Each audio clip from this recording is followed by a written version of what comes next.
Antes da gente iniciar, quero aqui deixar, acho que mais um desabafo, e não só um desabafo, mas algo do meu coração, para a gente conseguir entender o que a gente está vivendo, né? Quando a gente estava em adoração, em louvor, né? Lógico que eu vou falar um pouquinho mais no final, mas eu estava... Não tem não. Como assim tá aparecendo, mas tá preto? Não entendi. Como assim?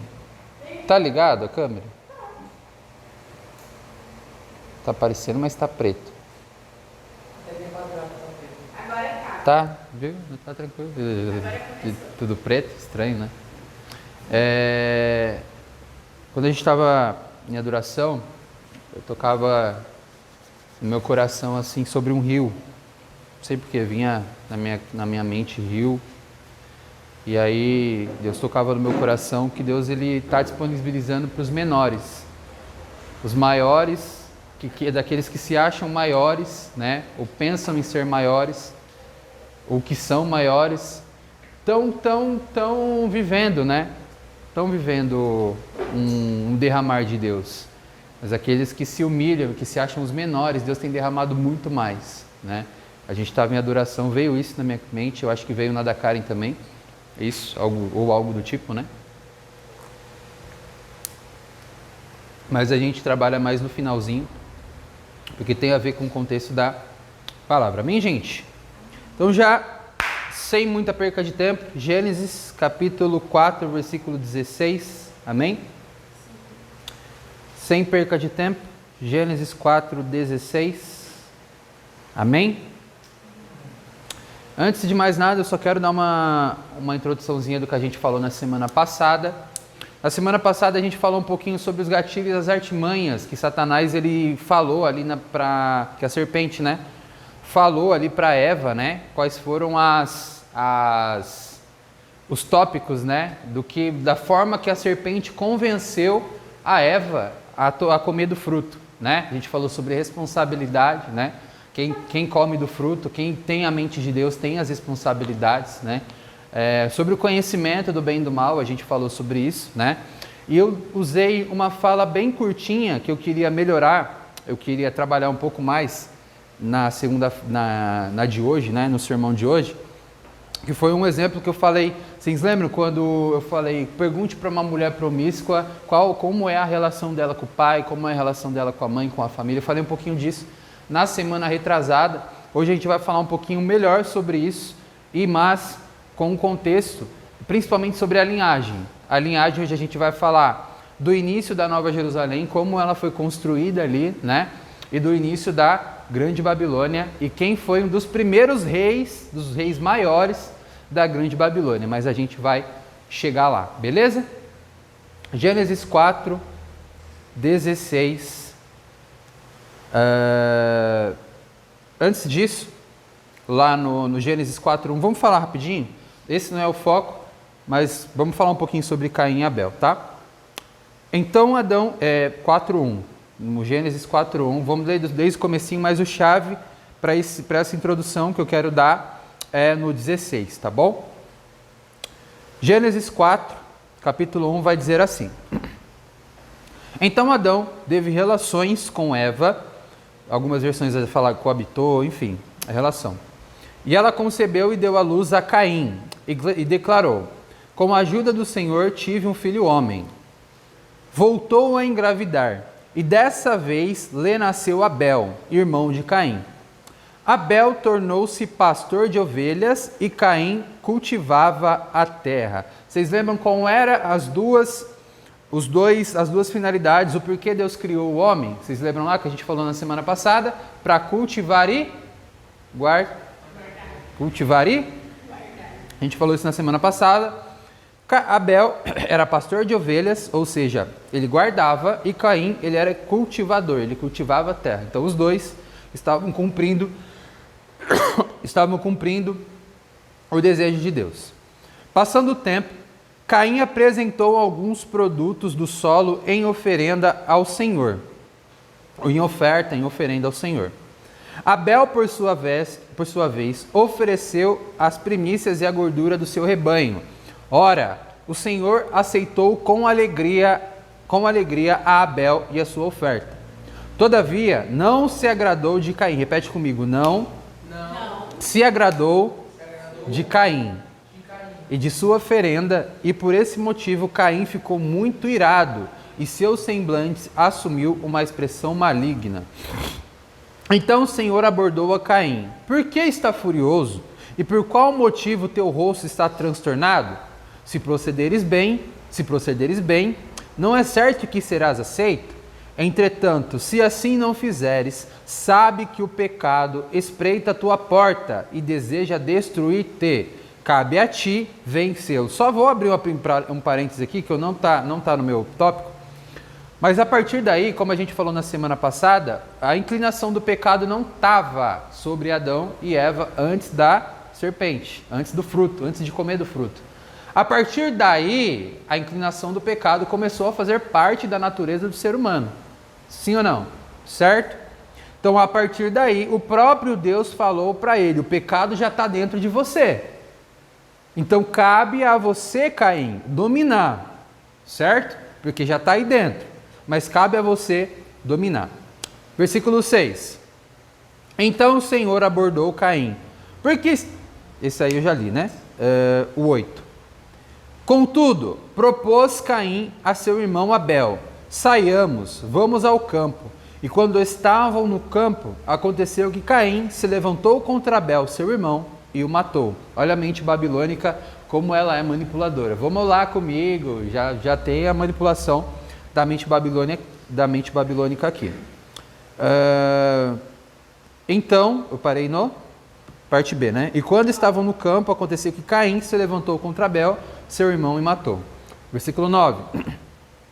Então o Senhor inquiriu a Caim: onde está o seu irmão Abel? Onde está o seu irmão Abel? Retrucou Caim: não sei, acaso sou eu protetor do meu irmão? Exclamou o Senhor: que fizeste? Ouvi da terra, o sangue do teu irmão clama a mim. Portanto, agora és mais amaldiçoado que a terra que cobriu a boca para tragar de tuas mãos o sangue do teu irmão. Quando cultivares o solo, este não te fornecerá, mas da sua força serás um fugitivo errante pelo mundo. Apelou Caim ao Senhor: meu castigo é maior do que eu posso suportar. Vê, hoje tu me expulsa dessa terra, e eu terei de me esconder da tua face. Serei um fugitivo errante pelo mundo, e qualquer que me encontrar me matará. Contudo, o Senhor lhe asseverou: não acontecerá assim, se alguém matar. E o 16, né, como eu tinha ajustado. A Caim sofrerá 7 vezes a vingança. E o Senhor colocou em Caim um sinal para que ninguém viesse a encontrá-lo e o matasse. Só para vocês entenderem um pouquinho aqui, o versículo-chave é o 17, tá? Mas só vou dar um contexto aqui para vocês entenderem. Para vocês entenderem algo aqui, como é importante a gente entender sobre a linhagem de Caim e sobre a linhagem de Abel, eles foram os primeiros irmãos, né, que nasceram ali de Adão e Eva, certo? Só que dentro do coração de cada um tinha uma natureza.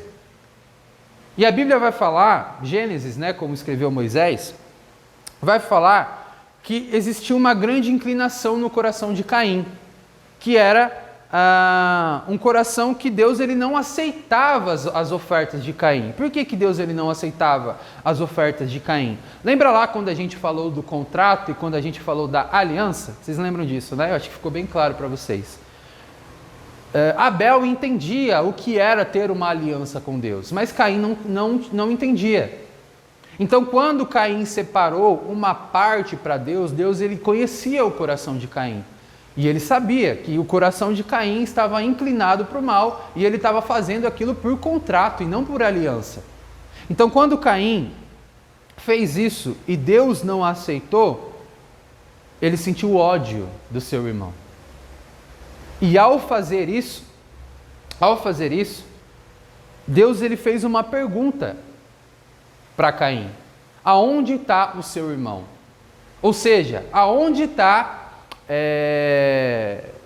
aquilo que eu pedi para você fazer? E aí ele disse: o sangue do teu irmão clama por mim.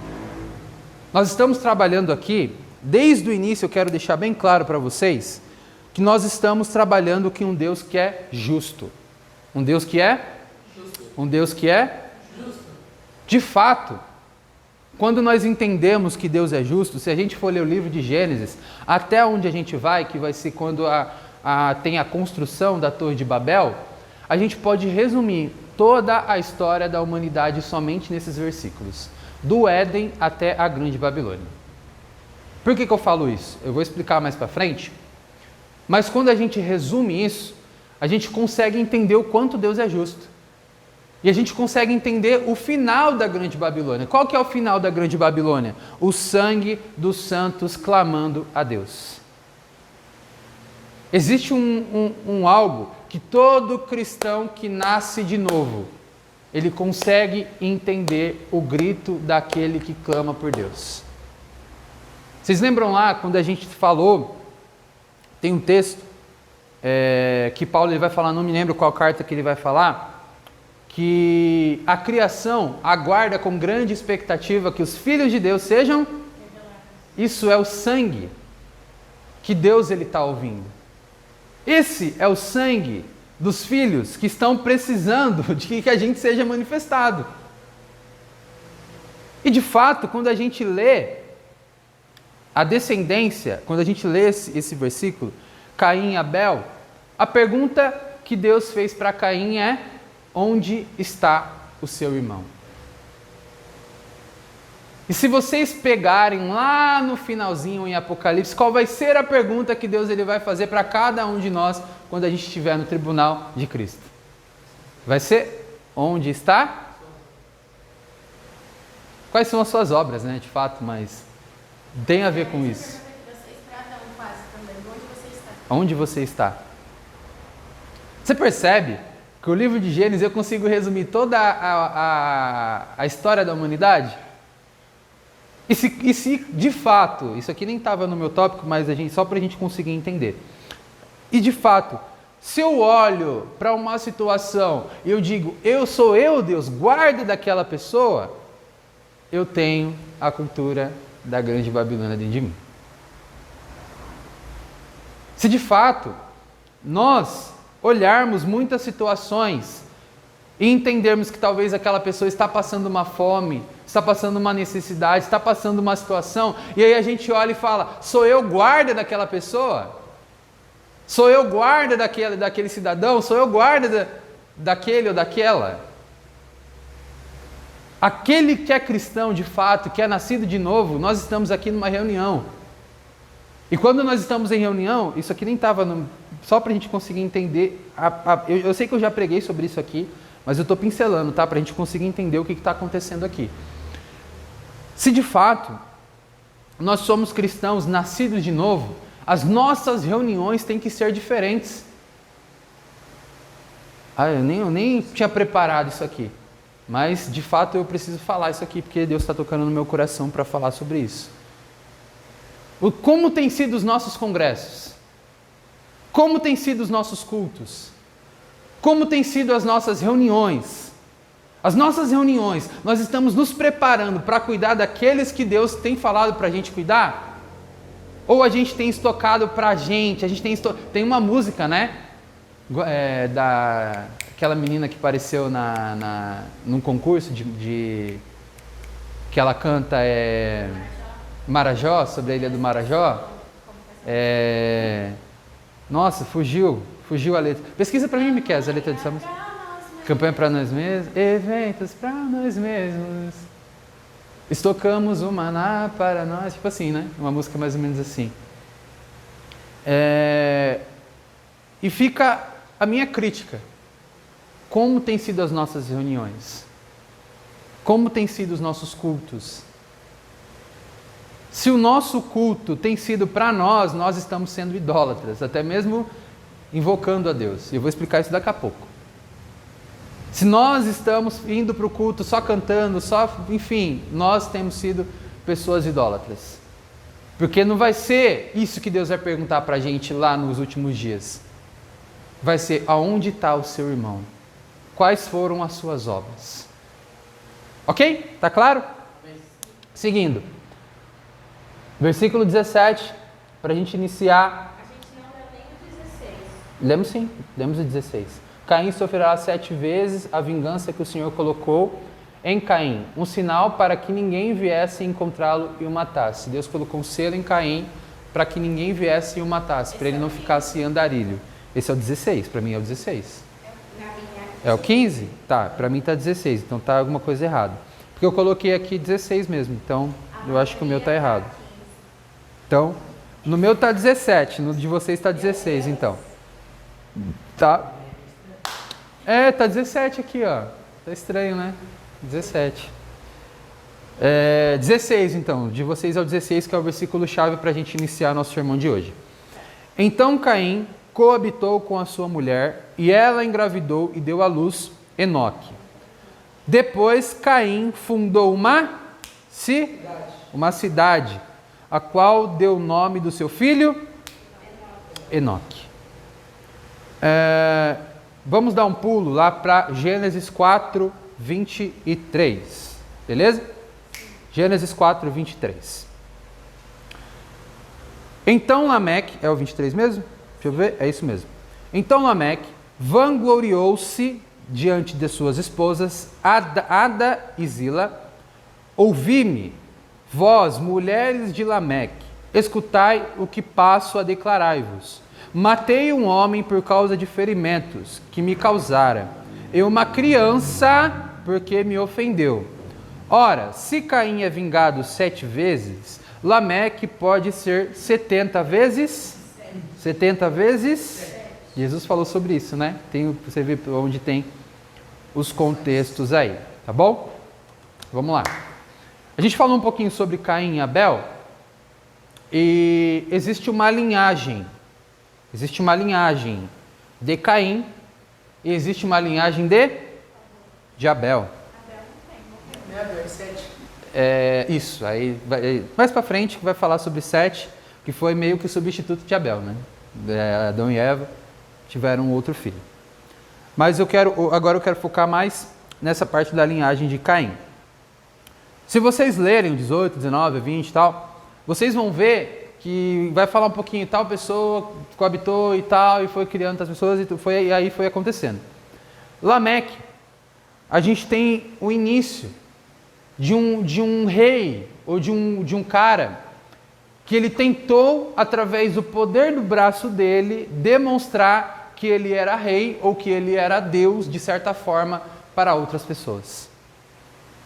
Se você parar para pensar, olha a fala de Lameque. Lameque vangloriou-se diante de suas esposas.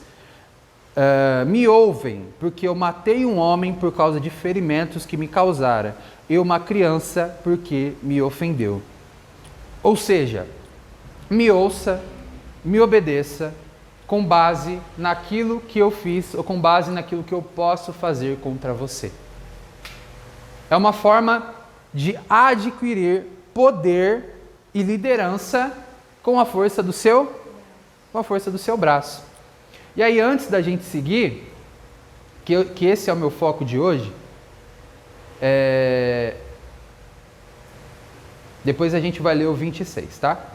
Gênesis 4, 26. Se quiser deixar aberto aí, pode deixar aberto. Quero falar para vocês, quero perguntar para vocês o que é poder na visão de vocês. O que é poder na visão de vocês? Seja político, seja o que for. Autoridade. E quem tem autoridade? Líderes. O que é poder? Domínio?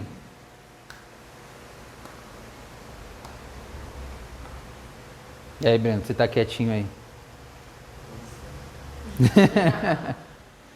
O que é poder?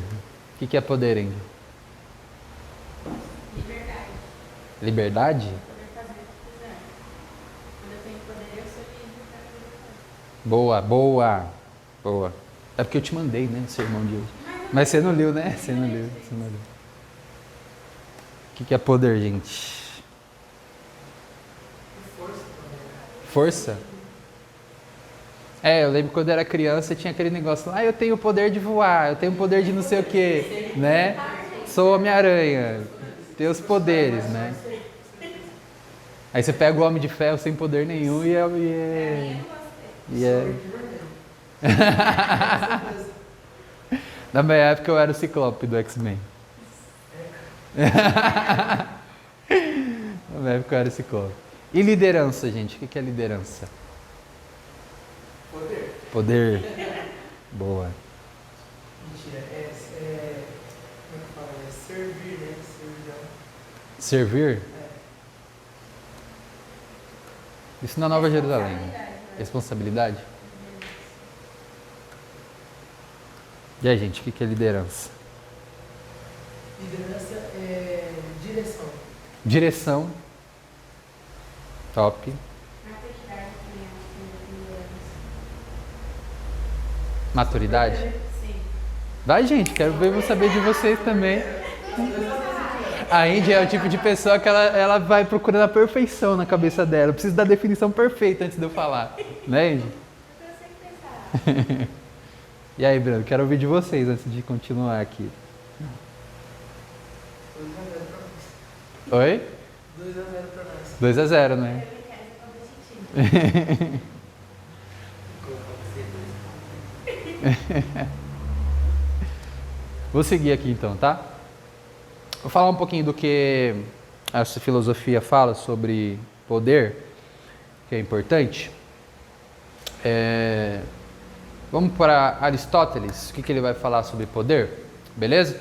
Se vocês pegarem a base da filosofia, a gente tem a filosofia dos primórdios, que é Aristóteles, Platão, Sócrates. É muito legal a gente definir algumas coisas, porque para a filosofia, Jesus também é um pensador. A filosofia tem dúvida se ele é Deus ou não, isso tem muita dúvida. Mas, como pensador, tem muita coisa que é usado ali para a filosofia. Vamos falar um pouquinho sobre Aristóteles, o que ele diz? Tópico poder e necessidade. O poder surge das características humanas e sua função em prover o necessário para a vida e o bem comum, diferenciando o poder legítimo justo da dominação arbitrária. Poder em geral. Tipos de poder. Só falando um pouquinho da ideia geral do que é poder. Poder também é você tomar a frente mediante de uma situação e você ter autoridade naquilo. Vou dar um exemplo. Eu estou fazendo Uber, né? Há um tempo. E aí meu primo quis fazer Uber também, certo?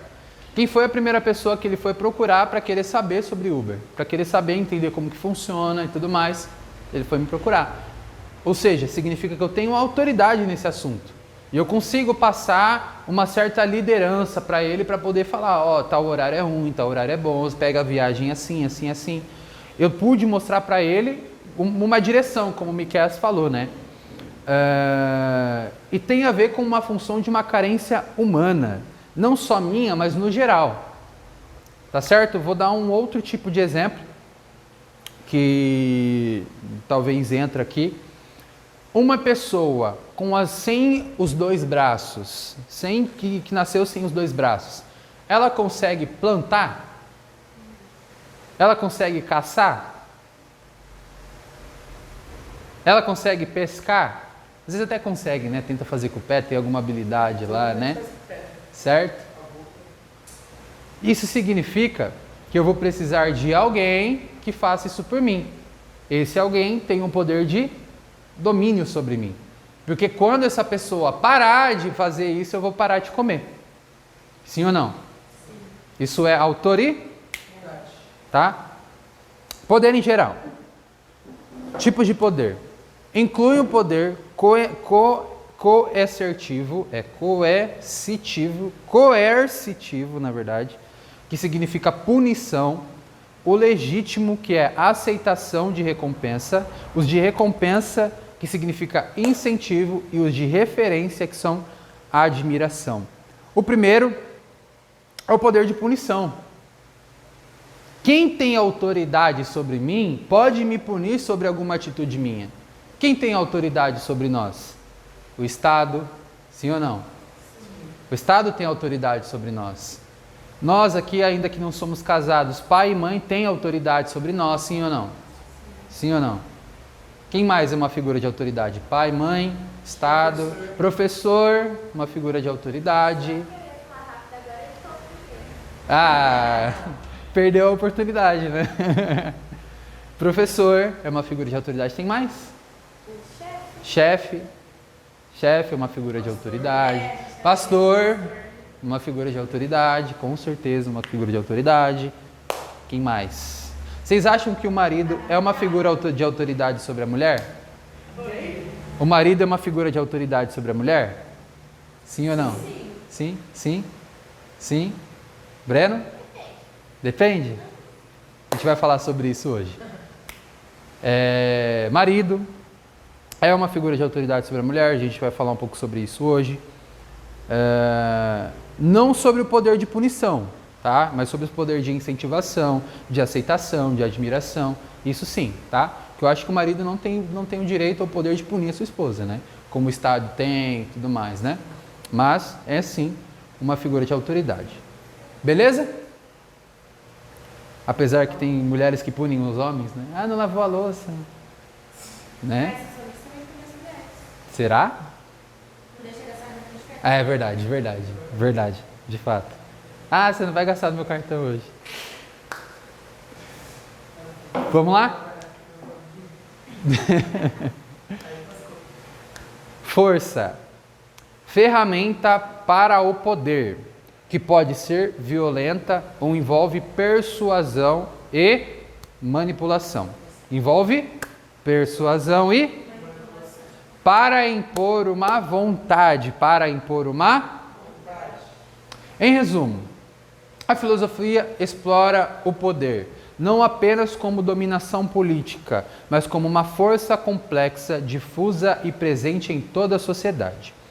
Analisando as suas diferenças, manifestações, suas justificativas e a forma como podemos exercê-los ou resistir a ele de maneira mais justa e ética. Resumindo, pessoal, vocês entendem que a filosofia ela vai dividir esses dois lados como nós entendemos como Grande Babilônia e Nova Jerusalém, mas a filosofia vai dividir esses pontos, porque existe um ponto de autoridade que eu tenho um poder de persuasão, mas eu posso usar isso para o mal ou para o bem. Eu posso usar isso para a Grande Babilônia ou para a Nova Jerusalém. E aqui é muito claro, trazendo um resumo geral sobre o que a filosofia acredita sobre o poder, que o poder é força. O poder vamos falar um pouco sobre o Estado, né? O Estado, ele tem esse poder de força. Vou dar um exemplo. Se a gente pega lá aquele, acho que é Coreia, né? Do Kim não sei o que lá não sei o que, o Kim Jong-un lá e tudo mais, né? Vamos pegar a China e os Estados Unidos. Vou dar um exemplo, tá? Porque eu sei que está acontecendo uma guerra comercial entre os dois, certo? E as duas maiores potências do mundo, que é a China e os Estados Unidos, certo? Pegamos essas duas potências. Se as duas entrarem em guerra hoje e uma disser assim para a outra, eu tenho bomba atômica que eu posso destruir a sua nação em um dia. Vai ser explodir essa bomba, os Estados Unidos já era, não vai mais existir. Vocês acham que os Estados Unidos vai para cima ou não? Vai ter a persuasão, né? Aí vai ter o jogo de cintura. Ó, vamos trocar uma ideia, que na força não dá. Então, essa música aí, oh meu Deus do céu, viu? Tá me perdendo o que eu estava falando. Então, se a gente for pegar o Estado, o nosso maior Estado hoje é o poder da força. O Brasil, ele foi conquistado a força. Sim ou não? Sim. Sim ou não? Sim, com certeza. Certo? Vamos lá para Gênesis capítulo 10, versículo 8. 10, 8? Isso, Gênesis 10, capítulo 8. Ficou claro para vocês? Sim. Ficou claro? Eu vou falar só sobre a Grande Babilônia, já já eu falo da Nova Jerusalém. Tá meio bagunçado meu... Mas está tudo certo. Ok? Aqui eu já pulei muita coisa, mas vou dar uma pincelada porque o meu foco é falar sobre ele, tá? Mas só para a gente conseguir entender o que aconteceu, onde a gente está, aconteceu o dilúvio e Deus preservou somente a família de Noé. Se a gente for pegar o livro da descendência de Adão, ou melhor dizendo, da descendência de... Como é que é o nome dele? Esqueci o nome dele. Sete, né? Que foi o outro filho de Adão e Eva, né? Se a gente for pegar a descendência de Sete, a gente vai entender que também existiu um Lameque. Que foi? O que foi, gente? Você tem bicho aqui? Bichão. Aonde? Mata ele, Miquel. Deixa eu continuar, senão eu vou me perder. Tá bom? Vamos lá para Gênesis, capítulo 10, versículo 8. Beleza? Gênesis, capítulo 10, versículo 8. Cuxi gerou também Nimrod. Repete comigo. Nimrod. O primeiro homem poderoso na terra. Ele foi o mais audaz e corajoso dos caçadores diante do Senhor, e por esse motivo auditado valente como Nimrod. No início, o seu reinado abrangia Babel, repete comigo, Ereque, Acadê e Calné nas terras da Babilônia. Dessa terra ele partiu para a Síria, onde fundou Nínive, Reobote, Ir e Cala, e Recém, que fica entre Nínive e Calã, a grande cidade. Só para a gente conseguir entender, aqui vai falar um pouquinho sobre outros povos que nasceram de Nimrod. Nimrod, na Bíblia, ele foi um fundador de cidade. Repete comigo, fundador de cidades. O que eu quero falar isso? A primeira coisa que um coração, que uma mente babilônica, ela vai querer fazer, uma mente que não nasceu de novo, ela vai querer trazer adoração para si mesma. Certo? Sim ou não? Nimrod, ele foi responsável pelo nascimento da maioria, se não todas as religiões do mundo que não professam o nome de Deus.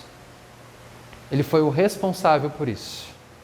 Ele foi o responsável a implantar outros deuses, outras religiões, nesses lugares que ele foi fundando.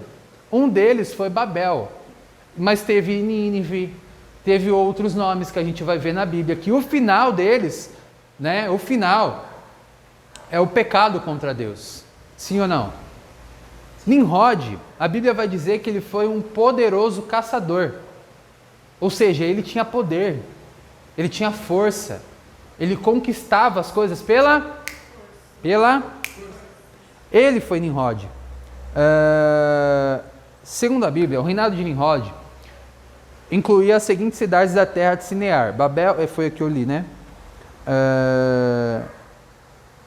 O seu comando iniciou a construção de Babel e a sua torre. Tal conclusão está de acordo com o contexto judaico tradicional sobre esse homem. Pouco a pouco transformou o estado de coisas numa tirania, sustentando que a única maneira de afastar os homens do amor de Deus era fazê-los continuamente dependentes do seu próprio poder. Repete comigo, continuamente dependentes do seu próprio poder. Trazendo para os dias de hoje, para a gente conseguir entender, um exemplo, tá? Um exemplo mínimo, mas para a gente conseguir entender. Quando eu comecei a fazer Uber, tinha algo muito bom para os motoristas, que é aquela coisa do dinâmico. Vou dar um exemplo. O que é o dinâmico? Você está num lugar que o mapa está em 30 a mais, um exemplo, uma corrida de 10 ela vai valer 40, certo? Porque você está ali numa situação dinâmica para você ganhar um pouco mais. Sim ou não? Só que com uma nova atualização que a Uber fez, não existe mais dinâmico. Até existe, mas o valor ele é muito menor. O que eu quero dizer com isso? De certa forma, isso é uma forma do mundo babilônico fazer com que os menores fiquem mais dependentes dos maiores. Porque o que isso vai acontecer? Se eu ganho menos e os maiores ganham mais, significa que o poder fica entre os maiores. Isso nos faz, os menores, eu não imaginei que isso ia entrar no contexto do que eu falei na palavra, no louvor. Isso faz com que os menores fiquem cada vez mais dependentes dos maiores. E a gente estava até conversando, eu e a Karen, né, sobre trabalho, sobre empresário, essas coisas, né?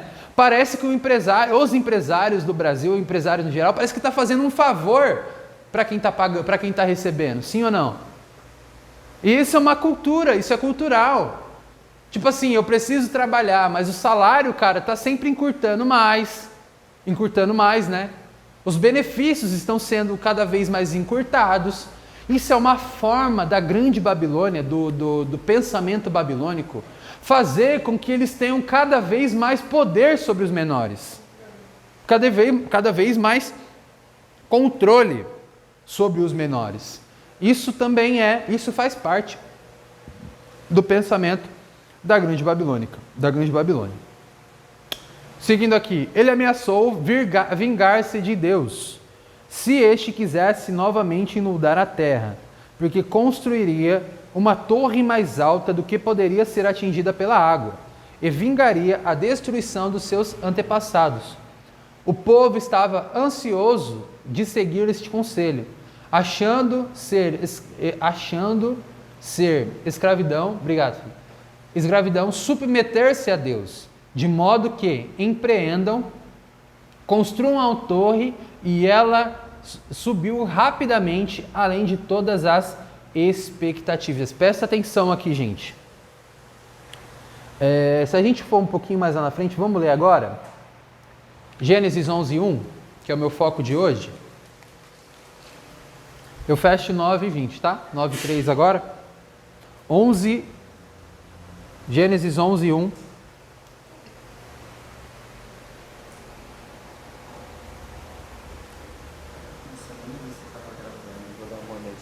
Oi? Nem vi se estava gravando. Você vê para mim, por favor? Gênesis 11:1.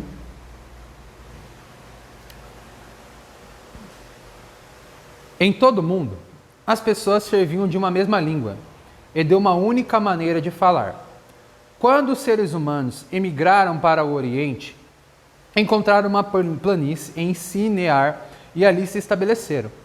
Combinaram uns com os outros: vinde, façamos tijolos e cozamo-los ao fogo. O tijolo lhes serviu de pedra e o betume de argamassa. E decidiram mais: vinde, construamos uma cidade e uma torre cujo ápice penetre nos céus. Dessa forma, nosso nome, repete comigo, nosso nome será honrado por todos e jamais seremos dispersos pela face da terra. Preste atenção em um fato aqui.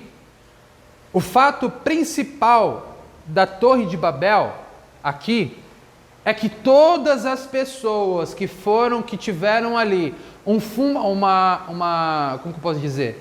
Um fundamento babilônico vindo de Nimrod, todos pensavam da mesma forma. E qual era o pensamento? Vamos construir uma torre para que todas as pessoas saibam que nós somos maiores, que nós somos grandes, que nós somos pessoas onde o nosso nome vai ser honrado pela história. Onde o nosso nome nunca vai sair da boca do povo. Por quê? Porque nós construímos uma torre. Certo? Esse era o pensamento principal da Grande Babilônia. Ou melhor dizendo, da Torre de Babel. Das pessoas que construíram aquela torre. Trazendo para os dias de hoje, para a gente conseguir entender, olha a diferença de uma mente babilônica para uma mente da Nova Jerusalém. É quando nós entendemos que nós não iremos buscar as nossas próprias honras, para que o meu nome seja honrado, para que o meu nome seja glorificado de certa forma. A mente babilônica, para a gente entender, lá no versículo 5, o Senhor desceu para observar a cidade e a torre que os homens estavam erguendo. Então declarou o Senhor: eis que a humanidade se constituiu em um só povo, e falam todos a mesma língua, e essa construção é apenas o início de suas iniciativas. Em breve, nada poderá impedi-los de realizarem o que quiserem. Portanto, vinde, desçamos, confundamos a linguagem dos seres humanos, a fim de que não mais se entendam um com os outros. E foi dessa maneira que o Senhor espalhou dali por toda a terra, e pararam de erguer a cidade. Por isso ficou conhecida como Babel, que significa confusão. Portanto, ali o Senhor confundiu a língua de todo o mundo, e assim, desde a Babilônia, o Senhor dispersou a humanidade sobre a face da terra. O que eu quero dizer com isso, pessoal? Se a gente pegar a descendência de Caim e a descendência de Abel, de Sete, né? São dois Lameques. Tem um Lameque que foi o fundador também, tá? E tem um outro Lameque que foi pai de Noé. A Bíblia vai falar também sobre ele. Se a gente pegar essas duas construções, vocês percebem que parece que são duas linhagens? O quanto a Bíblia é clara em falar dessas duas linhagens? Em falar do nascimento da Grande Babilônia e do nascimento da Nova Jerusalém? E percebendo essa clareza, Deus ele conseguiu entender que através da Grande Babilônia, se Deus não freasse, se Deus não permitisse, se Deus não dividisse as línguas ali, a coisa ia ficar pior. E cada vez ia ficar mais pior ainda. Se a gente for hoje numa China, ou até mesmo em São Paulo mesmo, e a gente vê vários prédios, várias construções, e a gente fica abismado com isso, é muito bonito, lógico que é, claro que é, a arquitetura é maravilhosa, vem de Deus. Mas isso também é uma forma de falar, aqui nós moramos em São Paulo, aqui nós somos desenvolvidos, aqui nós somos os tops, aqui nós somos, né? Até mesmo muita gente de outros estados vem para São Paulo porque acha que vai encontrar uma vida ideal aqui, né? Vê nos noticiários, vê como que é, né? Isso é uma forma. O orgulho, né? O orgulho, ele faz parte da Grande Babilônia. Ele faz parte, até mesmo da nossa natureza. E como eu falei na semana passada, a serpente sabe que nós temos a nossa natureza dessa forma. E quais são os gatilhos que ela vai usar para trazer essa construção da Grande Babilônia? É que nós podemos ser deuses sobre nós mesmos e sobre as outras pessoas. Quando a gente encontra e quando a gente vê sobre os caráteres que nós temos e tudo aquilo que é construído... Estou com calor, gente, nossa. Tudo aquilo que é construído dentro de... Vamos abrir para mim, lá no livro de Gênesis capítulo 5, para vocês só entenderem. Gênesis capítulo 5, versículo 25. Olha só o Lameque que eu falei para vocês.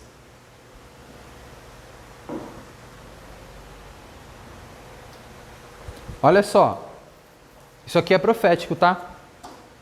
Gênesis capítulo 5, versículo 25, vai dizer assim: Quando Matusalém completou 187 anos, gerou a Lameque. Depois do nascimento de Lameque, Matusalém viveu... obrigado, Breno. Nossa, o calor estava demais. Gerou Lameque. Depois do nascimento de Lameque, Matusalém viveu 782 anos e gerou filhos e filhas. Toda a duração de vida de Matusalém foi de 979 anos, depois morreu. Quando Lameque completou 182 anos, gerou um filho. Repete comigo, gerou um? Deu-lhe o nome de? Porque profetizou ele. Ele nos aliviará dos nossos árduo trabalho e do sofrimento de nossas mãos, causado pela dureza dessa terra que o Senhor amaldiçoou. Depois do nascimento de Noé, Lameque viveu 595 anos e gerou filhos e filhas. Quem é esse Lameque? Aqui nós já estamos falando do Lameque da Nova Jerusalém. Sim ou não?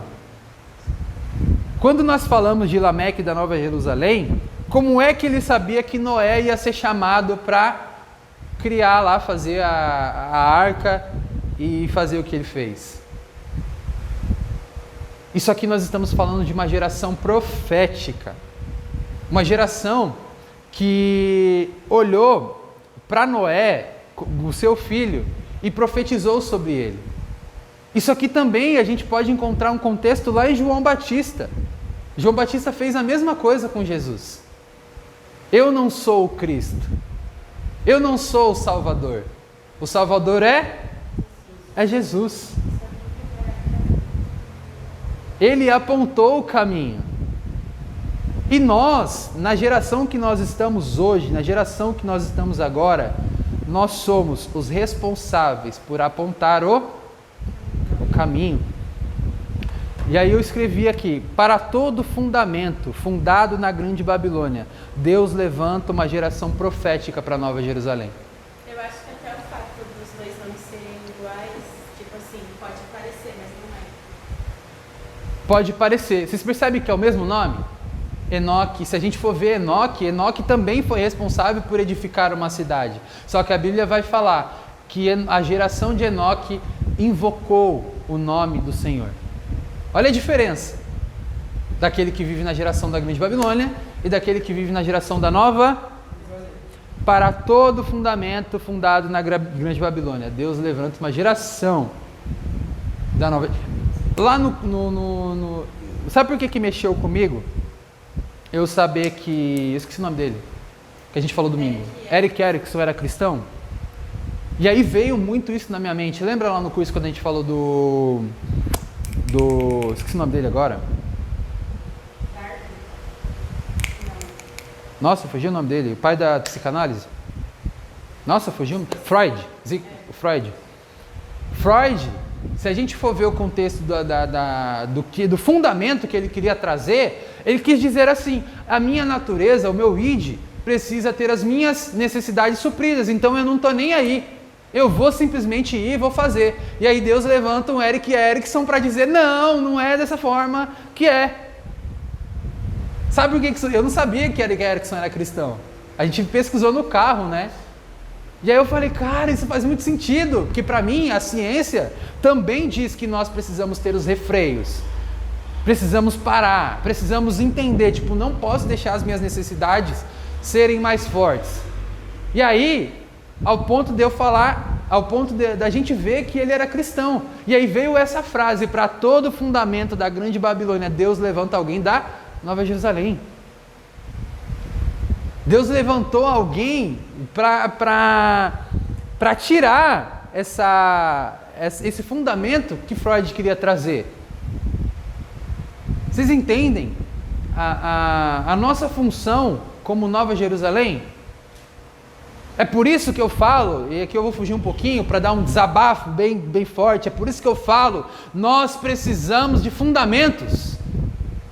E quando nós entendemos o nosso fundamento, não é um fundamento babilônico que vai entrar na nossa mente e vai fazer a nossa mente.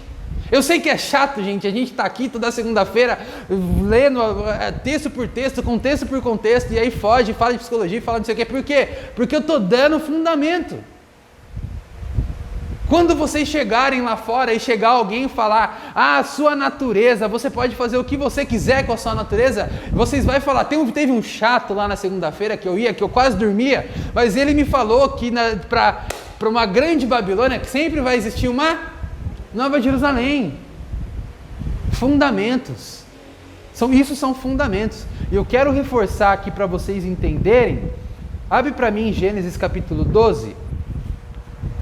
Para a gente ir para a nossa conclusão.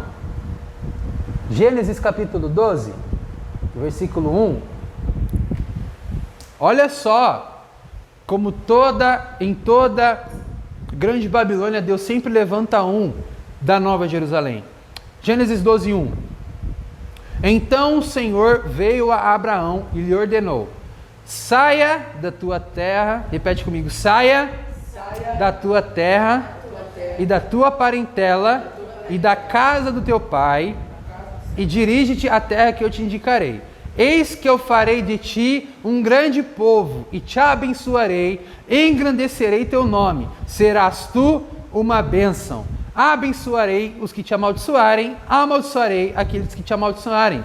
Por teu intermédio abençoarei todos os povos sobre a face da...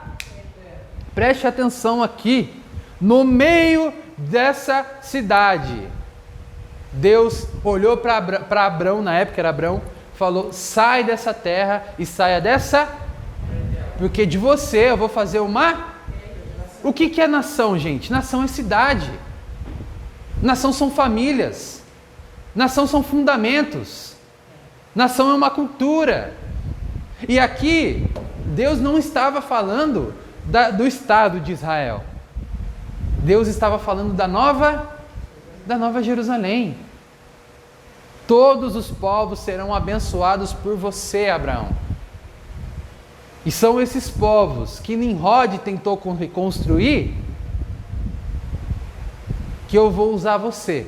Só que antes disso, saia. Repete comigo. Saia. Mais uma vez. Saia. Mais uma vez. Saia. Para ficar claro. Na semana que vem a gente vai falar um pouquinho de Apocalipse. E lá em Apocalipse, Deus ele vai falar um pouquinho tipo assim, esse povo é assim, eles fazem isso. E aí no final acho que Apocalipse 19, ele vai falar: sai dessa terra, saia dessa terra, saia dessa cultura, saia desse pensamento, saia desse fundamento, porque se vocês não saírem, vocês vão sofrer essas consequências também. Olha a importância de quando a gente fala sobre o mundo injusto. Porque o mundo se tornou injusto por causa de Nimrod, por causa de Caim, por causa dessa galera. E aí vem Deus e fala assim: saia, que a partir de você eu vou construir uma coisa nova. 18:4. E eu ouvi outra voz do céu que dizia: sai dela, povo meu, para que não sejas participante de seus pecados, e para que não incorras nas suas pragas, porque já os seus pecados se acumularam até o céu, e Deus lembrou da iniquidade delas. Olha só. E quando a gente fala de poder, eu vou dar um exemplo, tá? A forma que o poder ele nos induz a pecar e a fingir e a pensar que não está acontecendo nada. Existem algumas formas que os poderes hoje em dia, isso eu falo de família, isso eu falo de governo, isso eu falo de qualquer coisa, de qualquer pessoa que exerce poder sobre nós. Existe uma forma de que a gente não que a gente acabe pecando junto com os líderes. Existe uma frase do Leandro Vieira que eu acho muito interessante. Eu vou tentar lembrar o que ele fala, mas o contexto eu sei. Ele vai falar assim: se as suas atitudes não fazem com que as pessoas imitem as suas atitudes, você não tem nenhum tipo de poder para se levantar para falar alguma coisa. É alguma coisa assim que ele fala. Tem um contexto mais bonito, mas o contexto é esse. Então hoje tem muita gente se levantando para falar coisas que induzem os ouvidos das pessoas, só que para ele e não para Deus. Isso eu falo de políticos, isso eu falo de pastoreio, isso eu falo de... Lembrei agora. Teve uma frase, a gente ouviu, nós ouvimos, eu vou falar porque tem muito a ver o contexto. A gente estava num culto, e aí o pastor falou assim, quem obedece tem bênção, quem desobedece tem maldição, logo obedeça o seu pastor. Ele falou exatamente assim. Eu parei para pensar, eu obedeço o teu pastor? Como assim? Então quer dizer que se eu obedecer o pastor, eu tenho bênção na minha vida, tudo vai dar certo, aí se eu desobedeço, eu tenho maldição na minha vida? O que eu quero dizer com isso? É uma forma eu vou usar uma palavra que não existe, mas é só para a gente entender o contexto. É uma forma nimrodiana de falar, me respeitem, me obedeçam, porque eu tenho força para poder amaldiçoar você, se você não me obedecer. De certa forma me obedeçam, senão vocês serão amaldiçoados. E isso não é liderança, isso não é pastoreio, isso não é envio, isso não é da Nova Jerusalém, isso é da grande Babilônia. E nós nos acostumamos com isso. Nós nos acostumamos com isso hoje em dia. Para a gente poder fechar o nosso dia de hoje, eu queria passar talvez uma coisa bem pesada aqui, mas eu queria, que é o seguinte, eu vi no status da minha prima, e a minha prima ela serve a religião, não é da Umbanda, é Candomblé, ela é do Candomblé. E ela postou uma fala, que eu perguntei para ela como que funcionava, né? Ela postou uma fala de uma entidade, a entidade ela estava incorporada, certo? Vocês lembram quando eu falei na semana passada sobre pergunte para o seu pai, a sua relação com seu pai e tudo mais, né? Uma mulher promíscua. E essa entidade, se eu não me engano, acho que era a Pombagira, que tinha se manifestado ali e tal, no contexto da religião deles. Não estou aqui para denegrir e tudo mais, mas eu quero usar a fala dela para incluir no sermão final aqui. Que é, lógico que ela vai falar muito palavrão, muita bobeira, que eu tentei fugir aqui, mas eu acho que se eu falar a palavra, vocês vão entender. A fala dela, quando ela incorporou, foi exatamente assim. Nesse mundo desgraçado, a mulher nunca tem vez. Sendo prostituta ou sendo santa, eu vou falar para vocês. A prostituta trabalhadora, a prostituta mulher de si, a prostituta mulher do prostíbulo e a prostituta do tiriri, a prostituta do cabaré, mulher de 7 maridos, e também a prostituta livre, que não se curva para homem banana. Lógico que ela falou outra coisa, mas eu coloquei banana aqui só para ficar, né? No passado me queimaram, a mulher da bruxaria. Hoje volta destemida, mas dizem que é baixaria. No passado no cabresco, hoje volta rebelada. Se você não me conhece, eu sou o diabo de saia. E aí ela fala 7 saias, da orgia 7 saias. Ela é o diabo de saias. Essa foi a fala dela. Por que eu trouxe essa fala para a gente entender? Vocês lembram lá quando a gente falou de Romanos 1? Que o pecado principal da grande Babilônia não é sobre as orgias, não é o homossexualismo, não é a imoralidade em si, e sim a idolatria. Lembra que eu falei para vocês no primeiro sermão? O que ela está dizendo aqui?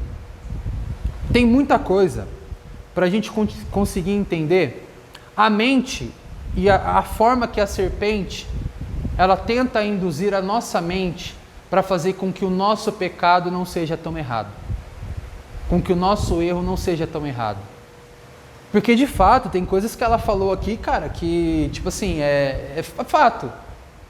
Como é que eu vou ser submissa a um homem que me trata mal? Como é que eu vou ser submissa a um sistema de patriarcado onde os homens não cumprem as suas funções? Como é que eu vou ser submisso a um plano? Porque se a gente for ver na história, vocês já ouviram falar sobre o caça às bruxas? O caça às bruxas foi um período onde a Igreja Católica ia atrás dos feiticeiros, até mesmo as pessoas que serviam essas religiões, que tinham esse tipo de bruxaria, essas coisas, e matavam em praça pública. E aí eu pergunto para vocês, as pessoas precisam ser mortas porque fazem alguma coisa do tipo? Não. Sim ou não?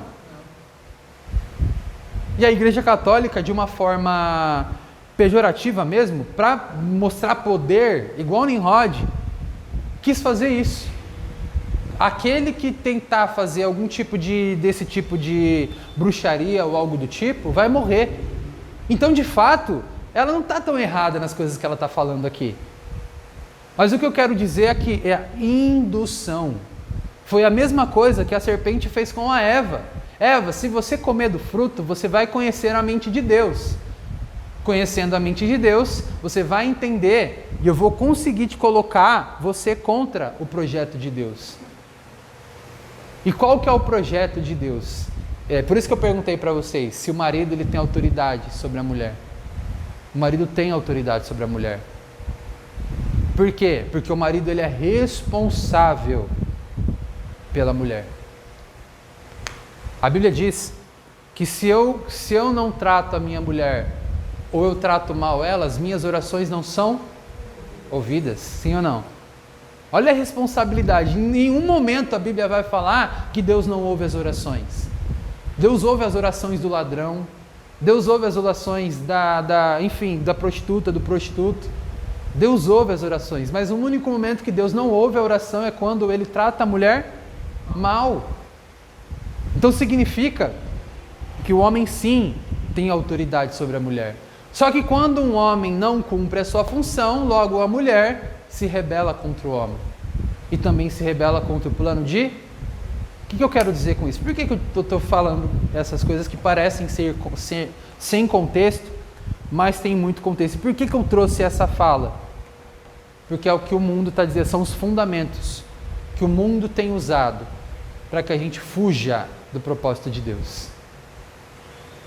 Para que a gente fuja do plano real de Deus. E vocês entendem, vocês sabem que isso está até dentro das igrejas? Isso está até dentro das igrejas, vocês sabiam disso? São fundamentos da grande Babilônia, gente. Por que eu estou trazendo esses contextos? Se quiser já pode levantar para a gente poder orar. Amém? Hoje eu acho que foi a que teve mais contexto. Mas eu acho que eu consegui deixar claro. Consegui deixar claro?